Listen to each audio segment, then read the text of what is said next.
Hey, what's up mga kaballers? Maligayang pagbabalik sa aking channel. Halina't pag-usapan natin ang balitang Draymond Green nagsalita na sa kanyang trade rumors. At ang balitang D'Angelo Russell, good news, hindi nabibitawan ng Lakers. Tara na't pag-usapan natin yan dito sa Basketball Hotshots.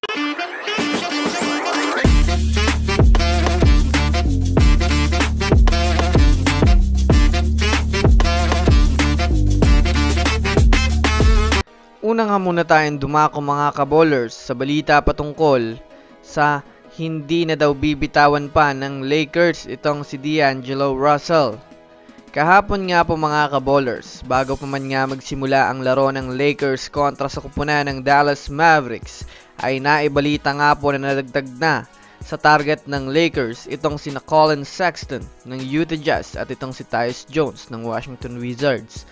Maingay pa nga po mga kaballers na ang gagamitin nga nilang pamalit dito ay itong si D'Angelo Russell ng Lakers dahil ito nga po mga kaballers ang kanilang matinding trade assets nila para sa ibang mga kupunan. Ngunit dahil nga sa pagkapanalo ng Lakers kahapon kontra sa Mavericks ay talagang pinatunayan nga po ni D'Angelo Russell na hindi talaga siya ang dapat bitawan sa team. Yes mga kaballers, isa na naman nga po siya sa naging dahilan sa naging panalo ng Lakers dahil siya nga po mga kaballers ang nanguna sa puntos para mapatumba ang Dallas Mavericks. At ang pinakamaganda nga po dito mga kaballers, sa huling apat na laro ng Lakers ay bigla nga pong umakyat ang kanyang average sa 25.2 points na pati nga po mga kaballers ang kanyang mga teammates ay natutuwa sa kanyang magandang performance ngayon. Kaya kung susumadayan nga natin mga kaballers, malinaw na dapat na hindi talaga siya bitawan ng Lakers dahil pinapatunayan niya naman na mayroon siyang malakas na impact sa kanilang team at deserve niyang manatili dito basta mataas lang ang kanyang confidence sa kanyang laro.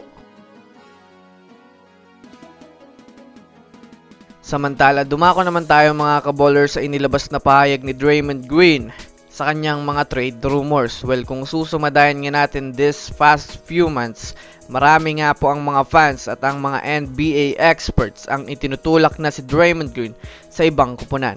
Ito ay dahil na rin naman sa kanyang maling mga gawain na napapaya na ang prangkisa ng Warriors at sa mga performance nito na hindi na masyadong malakas pa ang impact na dinadala sa Warriors.